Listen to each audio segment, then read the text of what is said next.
네, 어느덧 금요일이 됐습니다. 코인 트렌드 오늘도 출발해 보도록 하겠습니다.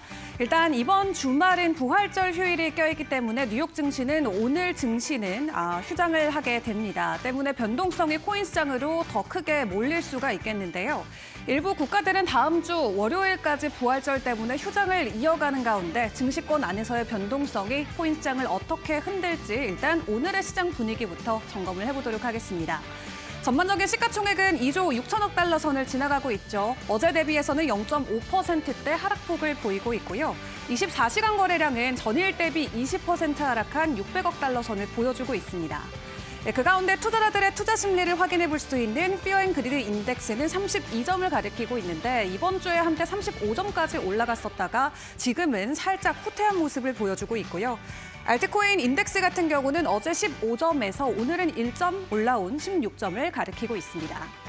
그럼 기관들의 자금 유입 흐름은 어떻게 되고 있을까요? 현물 ETF 상황도 함께 점검을 해보겠습니다. 어제 다시 한번 기관들이 유출로 대응을 했었다가 오늘장에서는 소폭의 유입세 기록이 확인이 되고 있습니다. 다만 이달 들어서 기본 관세가 본격적으로 시행됨에 따라서 기관들의 투자 심리는 계속해서 흔들리고 있는 모습이 나오고 있고요. 전반적으로 유출 흐름이 훨씬 더 강했던 한 달을 보내고 있습니다. 그 가운데 그나마 암호화폐 안에서도 안전자산으로 불리는 비트코인에 대한 투자 심리가 계속해서 강해지고 있죠. 비트코인의 도미넌스는 이번 주 내내 63% 이상을 차지하고 있고요. 그 가운데 이더리움이 7.2%의 점유율을 계속 지켜주고 있습니다. 자, 그럼 시가총액 상위 종목들의 흐름들은 어떨까요? 거래 가격도 함께 체크를 해보겠습니다.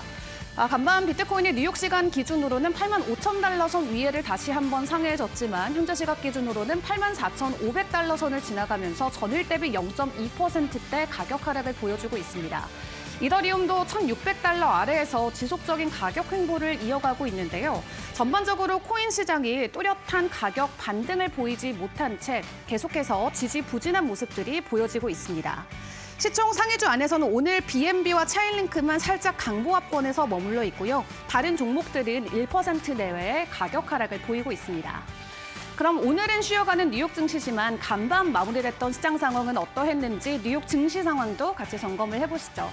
간밤 다우지수만 1%대 낙폭을 보였고요. S&P 500과 나스닥은 사실 큰 반등을 보여주진 않았습니다. 모두 보합권의 마무리를 지었고 다우가 1.3% 정도의 지수 하락을 보였는데 오늘 유나이티드 헬스케어의 실적이 크게 미스 어닝이 나오면서 전반적인 지수 자체를 끌어내리는 역할을 했습니다. 1분기의 실적도 부진했지만 2분기에 대한 가이던스까지 긍정적인 모습을 보여주지 못하면서 다우지수가 1%대 하락을 했고요. 그 가운데서도 간밤 트럼프 대통령은 여러 가지 좀 발언들을 내놨습니다. 특히 파월 의장을 압박하는 발언을 거침없이 본인의 SNS에 게재하기도 했는데요. 본인이 원하는 때 아무 때나 나는 파월을 해임할 수 있다라고 이야기하면서 남들은 다 금리를 인하하는데 왜 파월만 안 하는지 모르겠다라고 답답한 심경을 전하기도 했습니다. 다만 어제 파월 의장은 공식 석상을 통해서 트럼프 관세 때문에 앞으로 인플레이션이 올라갈 수밖에 없기 때문에 인플레이션과 관련해서 앞으로도 데이터를 의지할 수밖에 없는 상황이다 이야기를 했죠. 연준은 계속해서 신중론을 펼치고 있는 가운데 트럼프 대통령은 이미 인플레이션이 잡히고 있는 상황에서 왜 미국은 움직이지 않는지에 대해서 물음표를 던지고 있습니다. 다만 피치 신용평가사에서 오늘 새벽에 나온 헤드라인을 확인을 해보시면 아마 미국 연준이 올해 4분기 때 돼서야 기준금리를 인하할 것이다라고 전망을 하고 있습니다. 지금 1분기에 대한 하드 데이터는 나름 긍정적으로 나왔지만 사실 실제로 소비 심리가 좋아진 건 아니고요. 관세 시행 전에 본격적으로 사람들이 사재기 현상에 나서면서 좋은 것처럼 보여지는 현상이다라는 평가가 이어지고 있습니다. 그리고 4월부터는 관세가 본격적으로 적용되기 때문에 하드 데이터도 크게 움직임을 보일 수가 있겠고 그런 것들을 기반으로 놓고 봤을 때 당장 연준이 기준금리를 인하하기에는 상당히 어려울 수 있다라는 평가들이 나오고 있습니다. 다만 트럼프 대통령은 계속해서 연준을 압박하고 있는데 과연 5월 7일 열리는 FOMC에서 연준은 어떤 결정을 내려줄지 일단 같이 지켜보시죠. 그 가운데 간밤 관세와 관련된 코멘트도 내놨습니다. 중국 쪽과의 이야기 간밤 어떤 것들이 있었는지 조금 업데이트를 해보도록 할 텐데요. 일단 중국과 계속해서 관세 문제와 관련된 대화를 오가고 있다라는 내용 공개를 했습니다. 다만 직접적으로 어떤 내용들이 오갔는지에 대해서는 공개하지 않았는데 처음으로 구체적인 협상 시기가 제시가 됐죠. 아마 오늘 한 달 안으로 협상이 진행될 것이다라는 기대감이 현재 나오고 있습니다. 트럼프 대통령이 본인의 SNS를 통해서 직접적으로 언급을 해준 부분이고요. 그리고 미국은 다른 나라가 관세 협상을 더 원한다. 미국보다 다른 나라들이 현재 관세 협상을 더 원한다라고 시장 상황을 정하면서 결론적으로는 본인들이 키를 잡고 있기 때문에 우리에게 협상을 요청을 해야 된다라고 다시 한번 강조하기도 했습니다. 과연 시진핑 주석과 트럼프 대통령 관세와 관련돼서 좀 안정적인 내용들을 전해줄지 일단 시장은 계속해서 주목을 하고 있는 가운데 처음으로 구체적인 시기가 전해지면서 시장 안에서는 한 차례 관심을 받기도 했습니다. 그 가운데 최근 증시와 암호화폐 시장에 대한 이 지수 하락이 계속 이어지면서 안전자산으로 분류되는 금값은 사상 최고치 랠리를 계속해서 펼쳐나가고 있죠. 3,350달러 선까지 올라갔고 간밤 뉴욕 시간 기준으로는 일시적으로 좀 하락하는 모습을 보였는데요. 그동안 워낙 가파르게 올랐기 때문에 이 고점에 대한 차익 실현 매물이었다라고 생각을 해볼 수가 있겠고요. 다만 시장에서는 이런 분석도 있습니다. 금이 신고가를 돌파하면 100일 뒤에 비트코인의 가격이 커플링돼서 같이 움직인다 하는 데이터가 공개가 됐는데 그렇다면 지금 시점에서 우리가 기대해 볼 수 있는 건 비트코인이 3분기에서 4분기가 되면은 다시 한번 최고가를 경신할 수 있다라는 가능성입니다. 금값이 올라간다라는 건 시장 안에서의 법정화폐 발행량이 증가되고 있다는 것을 의미하기 때문에 이 M2의 통화량, 공급량이 증가됐을 때 위험 자산이든 여러 자산군으로 물량이 흘러 들어가서 다 함께 오를 수 있는 가능성을 제시를 하는 거고요. 일단 금값이 계속해서 사상 최고치 랠리를 펼쳐나가고 있는 만큼 3분기와 4분기 사이에 비트코인과 암호화폐 시장도 큰 폭의 반등을 보여줄 수 있을지 같이 지켜보도록 하겠습니다. 자, 그 가운데 최근에 개인 투자자들의 소비 심리가 좀 살아나는 온체인 지표도 함께 확인이 됐습니다. 구글 트렌드 검색량을 통해서 점검을 해볼 수가 있겠는데요. 최근에 비트코인과 이더리움을 검색하고 있는 트렌드 키워드가 계속해서 증가하고 있다라고 합니다. 그만큼 개인 투자자들이 비트코인이나 이더리움 등 암호화폐에 대한 관심도가 높아지고 있음을 시사해 볼 수 있는 데이터가 될 것 같고요. 상황이 이렇다 보니까 일단 시장에서는 가장 중요한 저항 구간을 지지로 바꾸는 게 중요하다라는 분석도 나오고 있습니다. 지금 비트코인이 86,000달러대 저항을 뚫어내지 못하고 지속적인 박스권을 이어가고 있는데 다음 장 보여주세요. 저점으로는 83,000에서 고점으로는 86,000대 박스권이 이어지고 있는 가운데 이 86,000의 저항이 지지로 전환되는 시점이 와야만 비트코인이 다시 한번 9만 달러까지 올라갈 수 있다는 분석이 나오고 있고요. 차트적인 관점으로는 추후 전문가님과 계속해서 좀 이야기를 나눠보도록 하겠습니다. 그리고 오늘 업계에 또 중요하게 봐야 되는 이슈 중에 하나는 바로 바이낸스에서 내놓았던 코멘트가 될 것 같습니다. 바이낸스가 현재 여러 국가들이 암호화폐 준비금을 조성하기 위해서 준비 중이라는 내용을 공개를 했습니다. 그 중심에 바이낸스가 지원 업체로서 함께 파트너사로 일을 하고 있다라고 하는데요. 한마디로 미국뿐만 아니라 다른 국가들도 비트코인이나 암호화폐를 이 비축 자산으로 준비하기 위해서 움직임을 보여주고 있음을 미리 체감을 해볼 수가 있겠습니다. 다른 국가들로 이런 기조들이 계속해서 확산되게 된다면 코인 시장에는 긍정적인 시나리오로 작용이 될 수가 있겠고요. 다만 주말 동안 추가적인 변동성이 미국 증시 휴장으로 인해서 나올 수 있다는 점은 잘 유의해 보시면서 저희 코인 트렌드 1시간 동안 어떤 전략들과 이슈들을 점검해봐야 되는지 함께 챙겨보시면 좋을 것 같습니다. 오늘도 코인 트렌드 본격적으로 시작하겠습니다.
네, 매주 금요일은 초대석으로 저희가 코너를 이어갑니다. 오늘도 도움 주실 분 현재 스튜디오에 모셨는데요.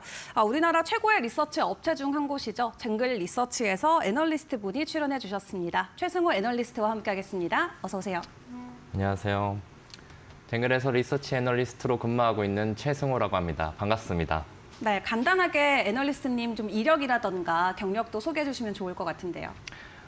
저는 이제 고려대학교 블록체인 학회 블록체인 밸리에서 네. 학회장을 역임했고요.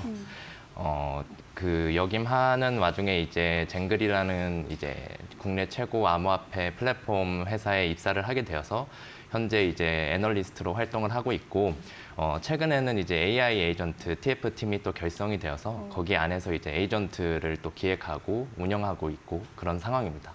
좋습니다. 자, 쟁글이라고 하면 아마 이미 크립토계에 계신 분들은 다 아시는 리서치 업체일 것 같습니다. 여기에서 내놓는 리포트들도 굉장히 업계에도 많은 영향을 주고 있는데 오늘 이 쟁글 쪽의 데이터와 함께 시장을 좀 꼼꼼하고 면밀하게 분석을 해보도록 하겠습니다.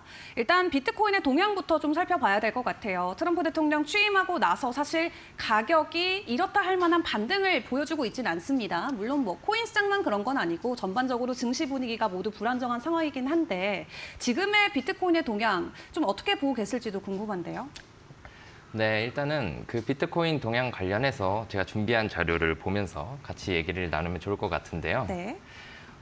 지금 제가 준비한 자료를 보시면 알겠지만 제가 준비한 자료는 지금 미국의 실질 M2 통화량과 비트코인 가격 추이를 함께 지금 장표에다가 나타내었는데 지금 보시면 알겠지만 이 실질 M2라는 것은 이제 그냥 통화량에서 인플레이션을 이제 제거하고 네. 실질적으로 통화가 얼마나 늘었는지 그것을 확인할 수 있는 지표입니다. 지금 보시면 이 비트코인이 이렇게 상승하는 그 추이와 이 미국의 실질 M2가 증가하는 추이가 상당히 동일하게 나타난다는 것을 지금 확인하실 수 있죠.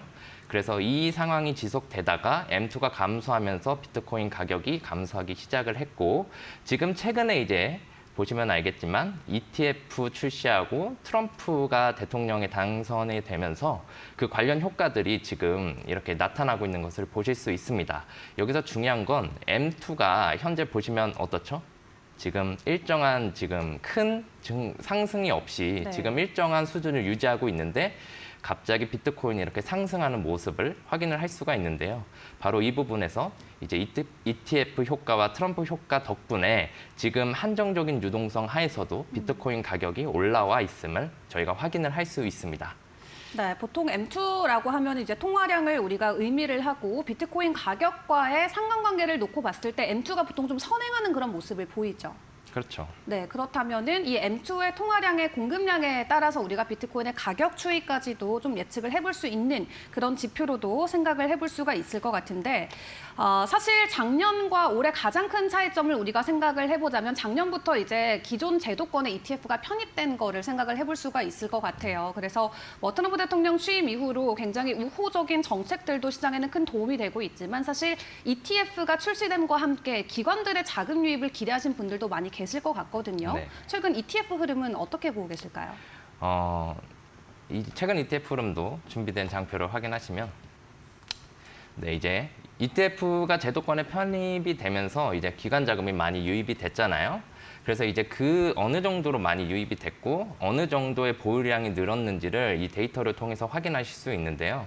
지금 보시면 그 데이터의 첫 부분에 한 60만 개 그 정도를 보유하면서 시작을 한 것이 지금 이제 최근 들어서 90% 정도 증가를 해서 118만 개 정도를 지금 미국에 있는 ETF 운용사들이 보유를 하고 있고 이거는 지금 현재 5% 수준을 보유하고 있는 걸로 나타납니다. 근데 하지만 여기서 ETF만 있는 게 아니라 이제 저희가 잘 알고 있는 마이클 세일러가 운영하고 있는 마이크로 스트래테지 이런 기업들만 해도 몇 %씩 들고 있고 뭐 미국 정부도 꽤 많이 들고 있고 이런 거를 보면 미국에서 이제 ETF 제도권에 편입이 되면서 굉장히 많은 네. 퍼센티지에 해당하는 비트코인을 늘려나가고 있음을 알 수 있죠. 네, 이렇게 기관들이 ETF를 통해서 현물 비트코인 매수에 가담을 해서일지 오래되고 비트코인의 도미넌스가 좀처럼 좀 떨어질 모습을 안 보이는 것 같아요.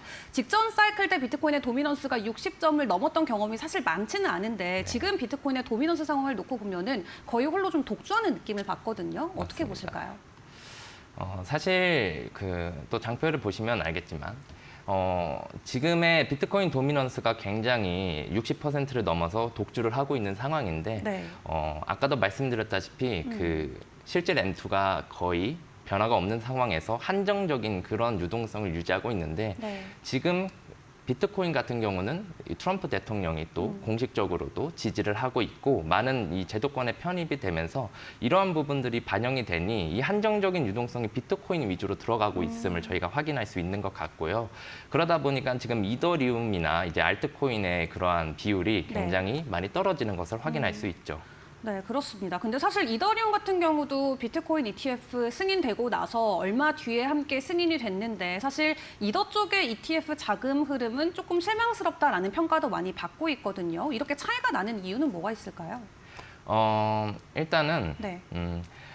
비트코인에 대비해서 이더리움이 ETF가 승인되었는데도 부진한 이유에 대해서 말씀을 드리자면 네. 굉장히 많은 요인들이 있겠지만 그중에서 저희가 최근 일어나고 있는 일을 가지고 말씀을 드릴게요. 네. 최근에 이제 이번 주에 무슨 일이 있었냐면 SEC에서 이제 그레이스케일이 그 이더리움 스테이킹 기능을 도입하고 싶은데 네. 그거에 대한 신청에 대한 결정을 연기를 했습니다. 어, 그래서 6월 1일로 지금 연기를 해둔 상황인데 네. 이더리움 ETF가 왜 이제 그러면 부진한지 이 장표를 한번 봐주시면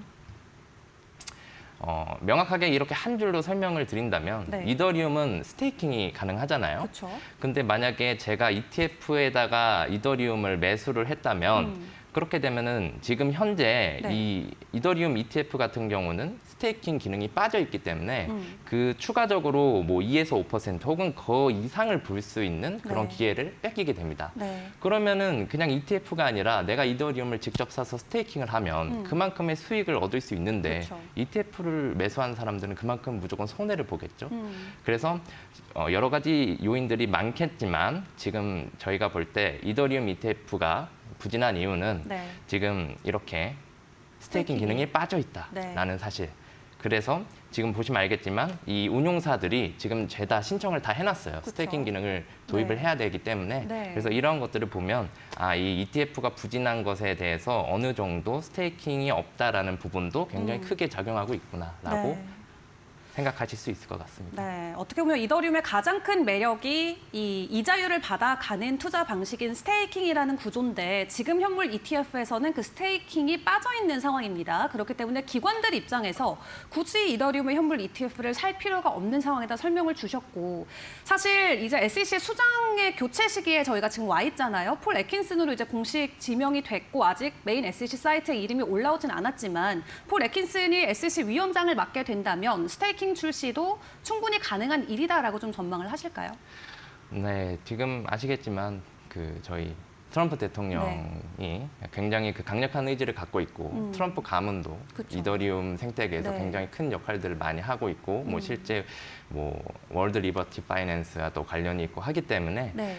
이러한 부분들에 있어서 그 시간의 문제이지 결국에 스테이킹 기능은 도입될 거라고 생각하고 있습니다. 네, 결론적으로 스테이킹 충분히 ETF 내 편입될 수 있다 말씀을 주셨고 그렇다면 이더리움 개별 가격에도 분명히 긍정적인 효과를 미칠 수 있을 것 같은데요. 근데 일각에선 또 이런 평가도 있습니다. 지금 국채금리 자체가 워낙 높기 때문에 금리로만 투자해도 4에서 5%대 연 이자를 받는데 굳이 기관들이 현물 ETF를 통해서 투자를 할까라는 좀 관점도 있거든요. 이런 부분은 어떻게 보세요? 그러한 부분들은 이제 암호화폐에 대한 그러한 가능성을 어떻게 네. 생각하느냐에 따라 달릴 것 같아요. 근데 지금 아시다시피 비트코인 같은 경우는 굉장히 많은 지지를 받고 있고 네. 제도권에서도 최근에 이번 주에 또 파월 의장께서 네. 말씀을 하셨잖아요. 그 디지털 자산은 이제 주류에 그쵸. 올라선 것 같다라고 네. 말이 이렇게 나온 것처럼 네. 이런 부분들이 지금 점점 기간 내에서 퍼지게 된다면, 그리고 뭐 예를 들면 이렇게 스테이킹 기능이 도입되고 이런 게 제도권에 저희가 알고 있는 그 암호화폐 기능이나 네. 상품들이 하나 둘씩 이제 제도권에 편입이 되게 된다 보면 그러면 그 가능성을 보고 충분히 기관들의 자금이 많이 유입될 거라고 생각하고 있습니다. 네, 이미 기존 트레이드파이에 있었던 기관들의 관점 자체가 바뀌는 전환점에 있기 때문에 이 기관들의 가치관이 변화된과 함께 충분히 투자의 매력도가 있을 수 있다 좀 설명을 주셨고요. 네, 그렇다면 VC들 입장에서의 최근 좀 변화와 동향은 어떨지도 궁금한데 최근에 뭐 웹3 쪽에 대규모 투자를 진행하고 있다라는 내용도 전해지는데 업계 동향은 좀 어떨까요, 분위기가? 이제 이 업계 사실 지금 아시다시피 네. 유동성이 좀 마른 상황에서 그쵸. VC 투자가 상당히 좀 줄어 있긴 한데 근데 지금 제가 준비된 장표를 보시면 이제 그 전 세계 VC들이 웹3에 대규모 투자를 하고 있는 이 자금 흐름을 좀 보실 수 있는데요. 그 아시다시피 이제 코로나 기점 시적으로 해가지고 그 불장이었을 한창일 때는 네. 굉장히 많은 자금이 유입이 됐습니다. 뭐 이것보다도 더 많은 자금이 유입됐을 텐데 뭐 30조, 40조 뭐 이 정도의 자금이 유입되다가 이제 하락기에 침체에 들면서 이렇게 좀 줄어들고 있는 상황을 볼 수 있죠. 하지만 그럼에도 불구하고 이 VC들이 굉장히 이쪽 네. 산업에 투자를 많이 하는 이유에 대해서 저희가 네. 좀 눈여겨볼 필요가 있다고 생각을 합니다. 네, 어떤 것들이 있죠? 이제 이 부분을 말씀드리려면 이제 웹3에 대한 부분은 어느 정도 말씀을 좀 드려야 될 것 같은데요. 네. 이제 지금같이 하락장이 지속되고 있을 때 제가 추천해 드리고 싶은 것은 이제 중앙거래소에 있는 코인들 위주로 네. 보시는 것도 굉장히 좋지만 그 코인들이 왜 잘 나가는지 그리고 왜 갑자기 올랐는지를 보시려면 네. 그 코인이 만들어내는 생태계의 관점에서 좀 보실 수 있는 그러한 능력을 키우시는 게 지금 시점에서 굉장히 좋다고 생각을 하거든요. 네. 그래서 지금 웹3라는 산업에 대해서 간략하게 말씀을 좀 드리자면 네. 비트코인이 나오고 나서 이제 뭐 우리가 디지털 캐시, 뭐 일렉트로닉 캐시 해가지고 이제 이런 것들이 피어투피어로 전송이 되고 이런 것들이 가능했다면 네. 이더리움이 이제 탄생을 하게 되면서 이더리움의 스마트 컨트랙트가 가능해지니까 그 오른쪽에 보시면 알겠지만 이더리움이라는 것을 이제 중간에 두고 굉장히 많은 어플리케이션들이 그 위에 올라가고 있다는 것을 저희가 확인을 할 수 있습니다. 그래서 이 웹3라는 것이 뭐냐고 했을 때 뭐 많이 들어보셨겠지만 웹1은 뭐 단방향으로 이제 뭐 나오는 컨텐츠들을 우리가 일방향적으로 이제 수용만 했다면 웹2에서는 이제 우리가 글도 쓰고 이런 네. 것이 가능했었죠. 근데 웹3에 올라오면서 블록체인이 결합이 되면서 이제 뭔가 우리가 무언가를 할 수 있고 그리고 그 참여하는 와중에 굉장히 수익도 얻을 수 네. 있는 그런 뭔가 다변화된 구조를 저희가 만들어냈는데요.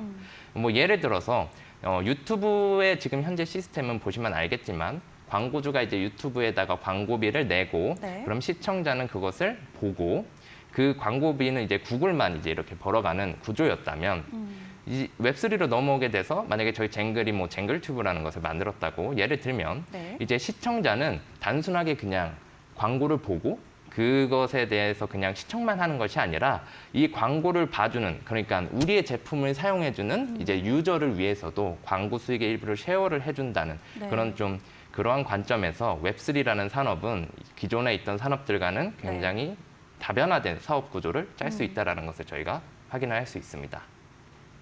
네, 이렇게 웹3에 대해서 먼저 좀 설명을 주셨습니다. 웹1은 말 그대로 우리가 그냥 인터넷을 보는 것에 그쳤다면 지금 웹2의 시대는 우리가 보기도 하지만 뭐 블로그에 직접 글도 남기고 유튜브에 영상도 올리면서 리드랑 라이트가 가능해진 상황이고요. 웹3로 넘어가면 기존의 리드, 라이트 그리고 언까지 가능한 그쵸? 리워드 형태까지 우리가 받아갈 수 있는 게 웹3다 이렇게 생태계 설명을 주셨습니다. 자, 그렇다면 이 블록체인이라는 기술을 가지고 실제적으로 생태계에서 사용할 수 있는 유즈 케이스에 대해서도 좀 이야기를 나눠봐야 될 것 같은데 현재 시장 안에서 가장 주목받고 있는 유즈 케이스 어떤 것들이 있을까요? 뭐 굉장히 주목받고 있는 케이스는 당연 이제 디파이라고 디파이. 볼 수가 있죠. 네. 네, 이제 또 장표를 보시면 이제 뭐 첫 번째 케이스이기도 하고 이더리움 생태계를 비롯해서 지금 현재 코인 생태계를 굉장히 널리 확장시킨 것은 당연 디파이라고 보실 수 있는데요. 이 디파이라는 것은 이제 탈중앙 금융이라고 이제 저희가 잘 알고 있는데 네. 지금 보시면 디파이도 크게 사실 다르지는 않습니다. 기존 금융이 하고 있는 이제 돈을 빌리고 빌려주는 그런 중개 기관으로서의 프로토콜들이 있고, 그 다음에 저희가 코인 거래를 보통은 저희가 업비트, 빗썸 이런 네. 중앙 거래소에서 한다면 네. 저희는 이제 그 웹3에서는 이 탈중앙 거래소, 덱스라고 흔히 불리는 이런 탈중앙 거래소에서 이제 또 거래를 할 수 있는 그런 환경이 조성되어 있고, 네. 또 저희가 이런 관리하고 사드리는 이런 그 코인들에 대해서 이런 자산을 관리해주는 그런 것까지 해줄 수 있는 이러한 것들이 이제 웹3에서도 가능하고, 그런 부분들, 특히 사실 이 시장은 많은 투자자분들이 돈을 벌려고 들어오는 그렇죠. 곳이잖아요. 네. 그러다 보니까 이 디파이가 굉장히 네. 엄청나게 확장이 되고 그 시장도 굉장히 커지고 있습니다. 디파이라는 게 또 생소하신 분들도 계실 것 같아요. 여러분들이 뭐 업비트, 빗썸에서 구매하시는 게 이제 CEX, 중앙화 거래소에서 구입을 하시는 거고요. 이 디파이 거래소는 말 그대로 탈중앙화 거래소인데, 국내에서는 사실 약간 좀 유저 프렌들리한 그런 플랫폼은 아니다라는 인식도 있고, 사실 해킹 관련된 이슈들도 디파이 쪽에서 많이 나오다 보니까 좀 인식 측면에서 아직 많은 분들께서 접근을 못하고 계신 사례도 있을 것 같습니다. 다만 현재 해외에서는 디파이에 대한 성장이 엄청나게 올라오고 있는 상황인데, 무엇보다도 트럼프 가문이 직접 디파이 사업까지 진출을 하면서 올해 정말 메인 키워드로 떠오르고 있는 상황이잖아요. 현재 성장 추이는 어떻게 되는지 디파이 산업 동향도 함께 체크해 볼까요? 네, 차트 보시면 말씀해 주신 대로 디파이 시장은 굉장히 지금 성장을 많이 하고 있습니다. 물론 이전에 21년, 22년 이때 가장 불장이었을 때 지금 보시면 알겠지만 그 252조 원이라는 그 굉장히 큰 규모의 디파이 그 자본 규모를 갖췄었고요. 지금은 많이 하락한 상태임에도 불구하고 지금 블록체인 생태계의 이 탈중앙 금융에만 지금 127조 원 정도 되는 규모의 시장이 형성돼 있다는 것을 확인을 하실 수가 있습니다. 그래서 이러한 부분들이 그 트럼프 가문이 충분히 네. 욕심을 낼 만한 그러한 부분이라고 생각을 하고요. 이건 비단 트럼프 가문뿐만이 아니라 이제 저희 기관들이 스테이킹이라는 것을 도입을 하고, 네. 스테이킹을 통해서 이제 여러 가지 기능들을 점점 확장을 해나갈 텐데, 그 안에 있어서 이런 디파이 시장이 이 가능성을 보고 있기 때문에 네. 이러한 부분들에 있어서 굉장히 중요한 것이라고 제가 생각을 하고 있습니다. 네, 지난 일주일 동안 사실 디파이 데이터만 놓고 봤을 때는 솔라나가 뭐 거래량이나 TVL 측면에서 좀 이더리움을 넘어서는 그런 데이터들도 나오긴 했는데, 방금 보여줬던 지표를 보시면 아직까지도 이더리움이 과반수 이상의 네트워크의 TVL을 가져가는 모습을 확인을 해볼 수가 있겠습니다. 그렇다면 디파이 시장이 성장한다라는 것은 즉 이더리움에 대한 가격 상승으로도 우리가 좀 연결을 시켜서 생각해도 되는 부분일까요? 단순하게 생각하면은 당연히 긍정적인 요인으로 작용할 수밖에 없죠. 네, 그런 그 디파이 자산 규모가 늘어난다는 것은 네. 그 안에서 뭔가 활용할 수 있고 돈을 벌 수 있는 기회가 많다는 것이기 때문에 이더리움을 사서 그쪽으로 넘어가서 활동을 하는 것이 네. 굉장히 더 늘어날 수는 있죠. 근데 뭐 단편적으로 봤을 땐 그렇지만 여기서 조금 오늘은 시간이 없어서 말씀을 못 드리겠지만 네. 뭐 롤업도 있고 레이어 2도 있고 이러다 보니까 뭔가 이더리움에만 집중되기보다는 이렇게 롤업과 레이어 2 쪽으로 네. 자본이 좀 분산되는 경향도 있기 때문에 긍정적인 건 맞지만 그 정도에 대해서는 좀 더 시간을 두고 지켜봐야 할 것 같습니다. 네, 좋습니다. 자, 일단 웹3 생태계와 그 안에서 디파이에 대한 동향도 살펴봤는데, 그렇다면 앞으로 이 블록체인 어플리케이션들이 어떻게 확장이 되어 나갈지도 좀 궁금한데, 앞으로의 전망은 또 어떻게 보실까요? 지금 저희 마지막 장표인데요. 보시면 알겠지만 지금 시간을 거듭해 가면서 굉장히 많은 이제 네. 어플리케이션들이 등장을 하고 있습니다.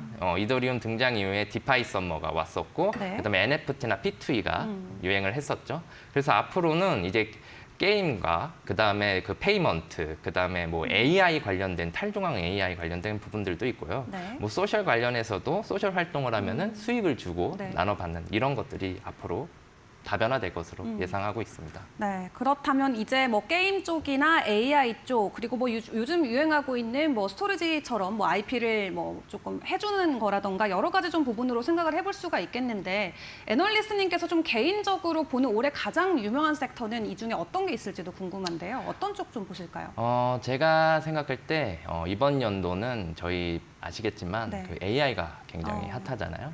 그래서 저는 크게 두 가지를 꼽고 싶은데 네. 첫 번째는 이제 AI. AI. 탈중앙 AI를 통해서 이제 기존의 AI 산업이 가진 문제와 네. 혹은 그냥 AI 산업에서는 그냥 개인이 하기가 힘들었던 것을 이런 수익이 붙는 그런 웹3를 붙여가지고 좀 더 부스팅을 하는 네. 그런 부분에 대해서 좀 긍정적으로 보고 있고요. 그다음에 한 가지는 아까 저희가 계속 얘기해왔던 비트코인.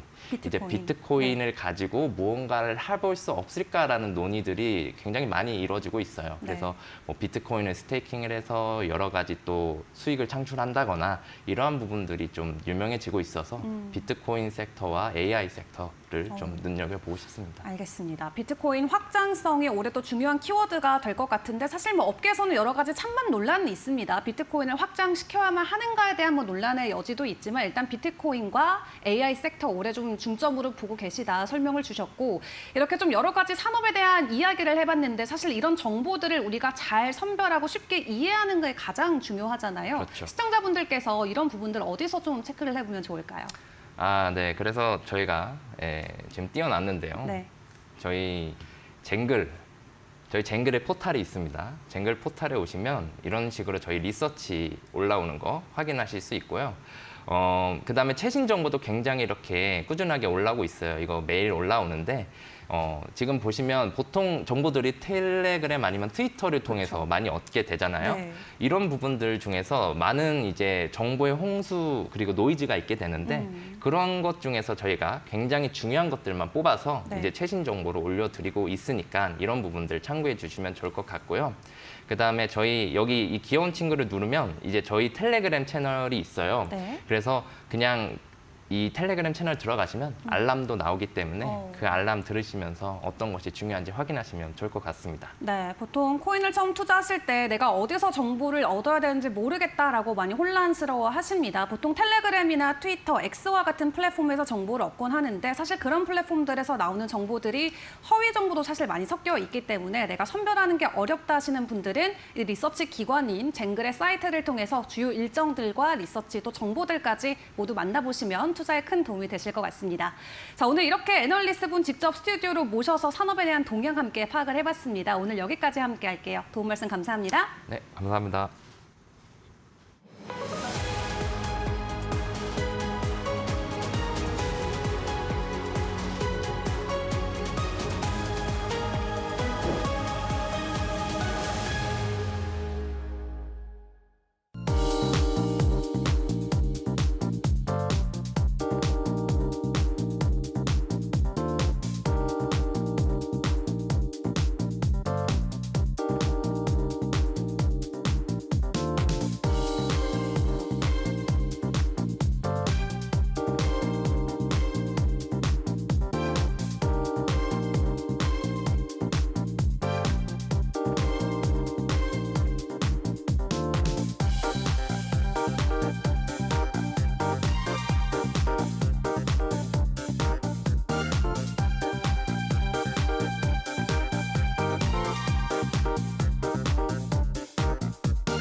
자, 그럼 지금부터는 조금 더 구체적으로 종목에 대한 이야기를 이어가 봐야겠습니다. 매주 금요일은 저희 전문가님과 함께 리뷰 시간을 갖고 있는데요. 오늘 함께해 주실 전문가님 소개해 드리겠습니다. 오늘은 김세윤 전문가와 함께합니다. 전문가님 어서 오세요.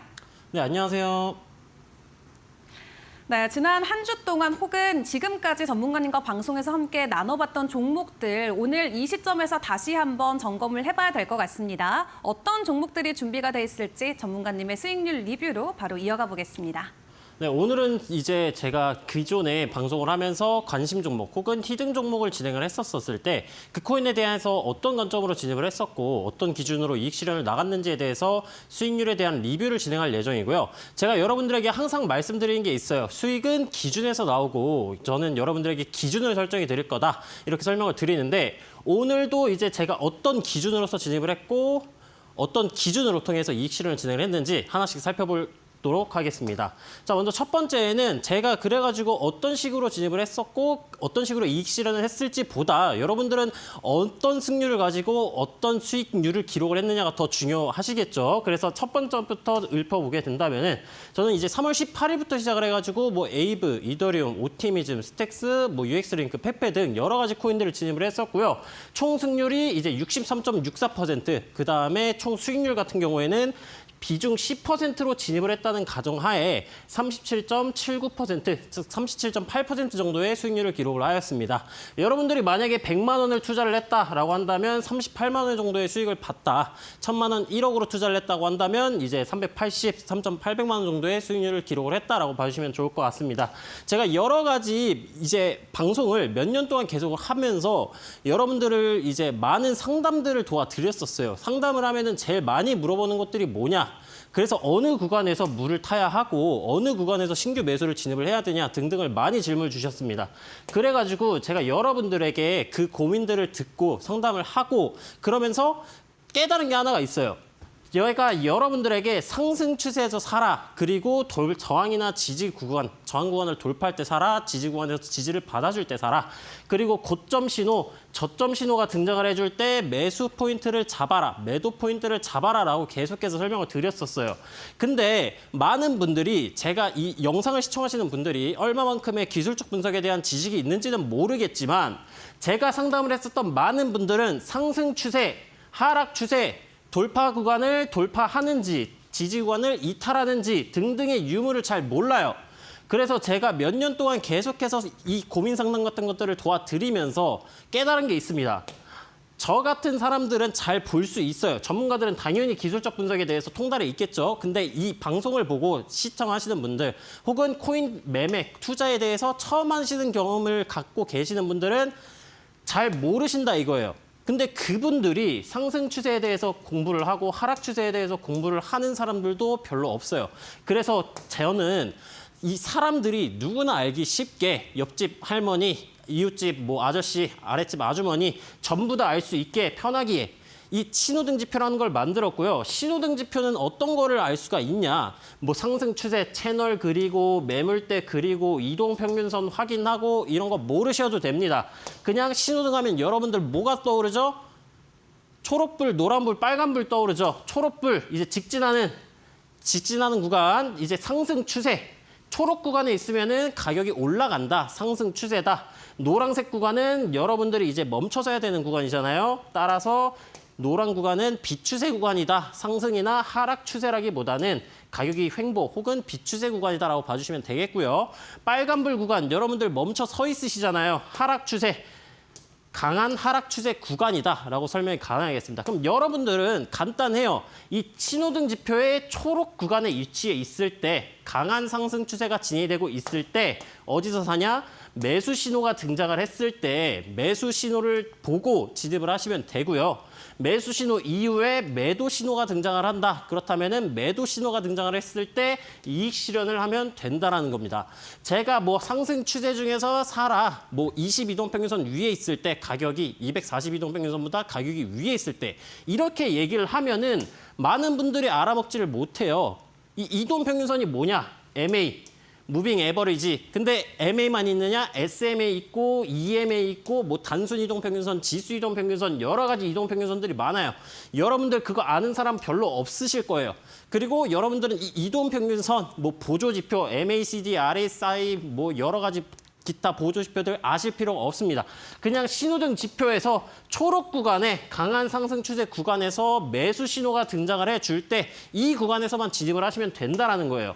그리고 이 신호등 지표에 대해서 여러분들이 지금 하단에 보이시는 QR코드 눌러가지고 들어오시기만 하면은 무료로 드린다. 이 많은 신호들을 무료로 드린다. 그리고 이 신호 이외에도 여러분들이 기술적 분석에 대해서 배워보고 싶다. 나도 기술적 분석 해보고 싶다.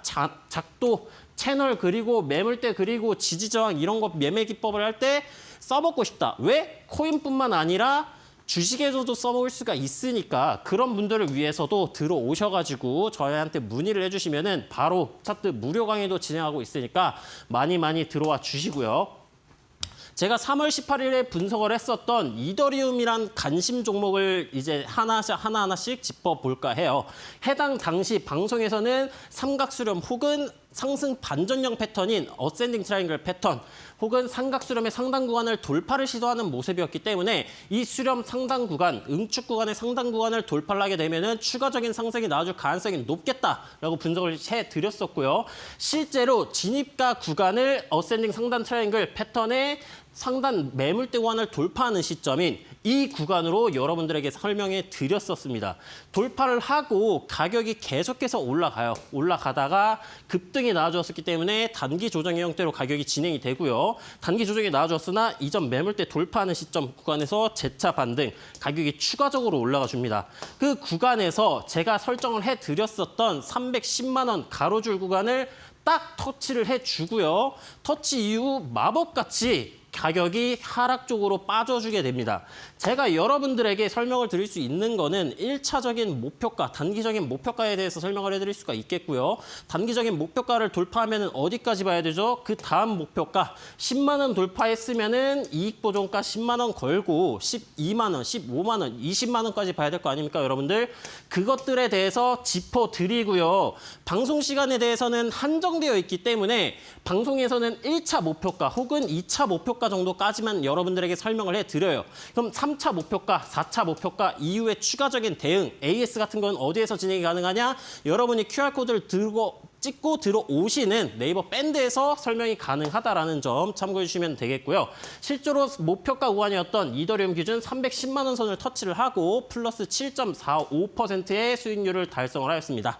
다음 종목 같은 경우에는 마찬가지로 3월 18일에 분석을 했었던 종목이고요. UX링크란 종목입니다. UX링크 최근에 막 포착 종목으로서도 제가 한번 설명을 드린 적이 있어요. 그 당시에 이제 바이낸스 상장 투표 관련해가지고 후보 중에서 1위로 올라가면서 급등이 나왔었던 종목인데 아쉽게도 이때 제가 3월 18일에 진행을 했었을 때는 그런 관련된 호재라기보다는 호재라는 이슈들은 딱히 없었었고요. 그럼 이 UX 링크 코인은 제가 왜 들고 왔었냐?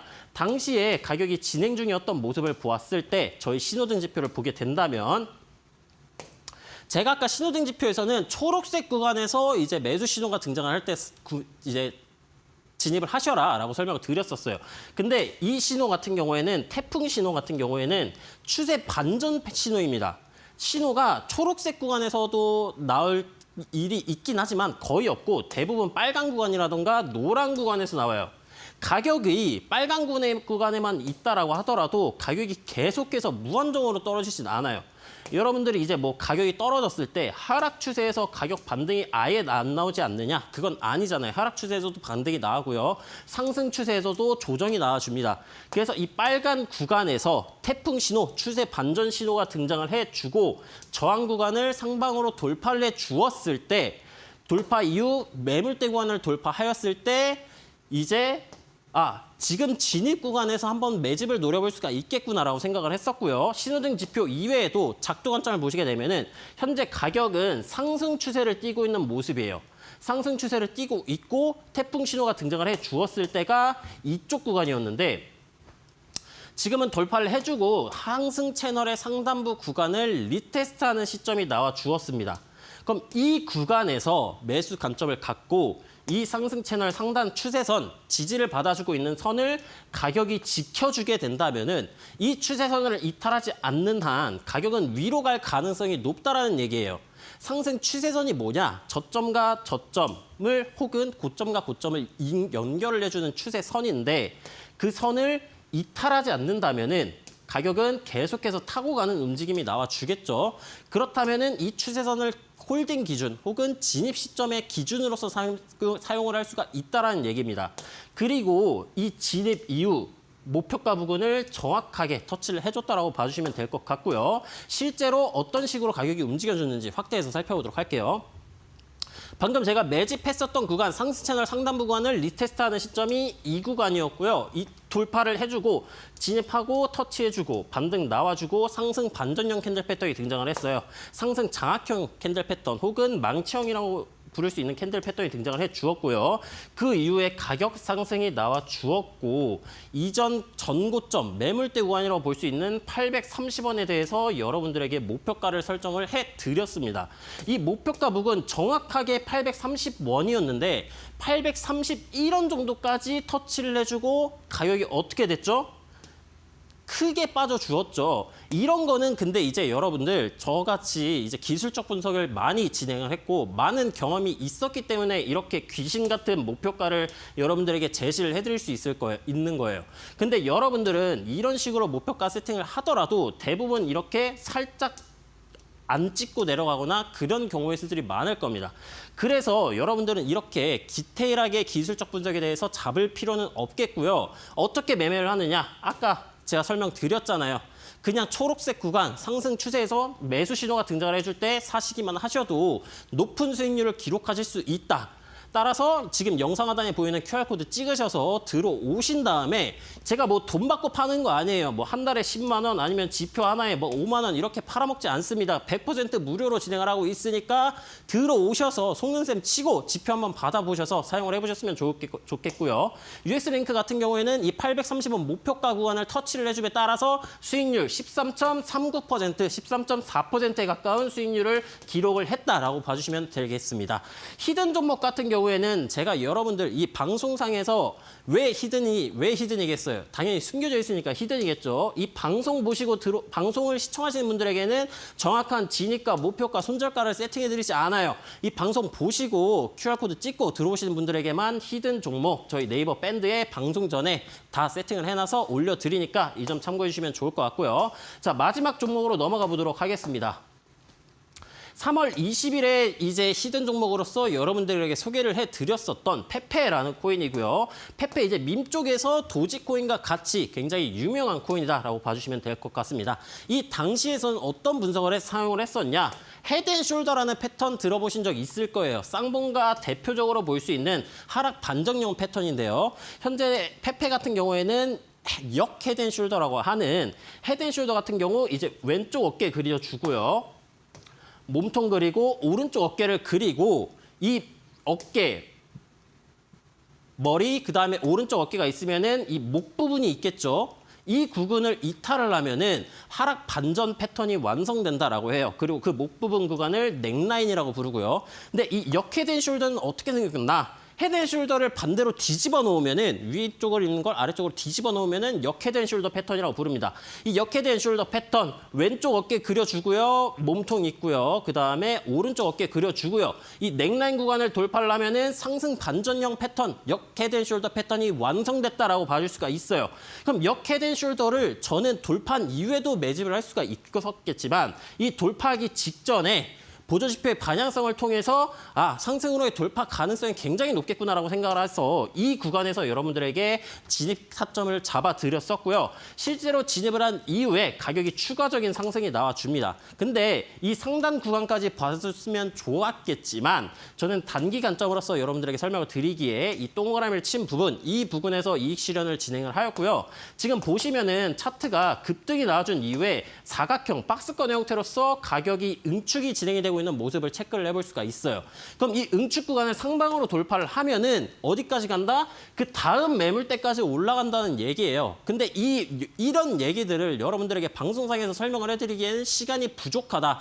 따라서 방송 이후에 응축 구간을 상방으로 돌파를 한다면 다음 전고점 구간인 매물대 0.0133까지 올라갈 수 있다는 점 여러분들에게 공지해 드렸었고요.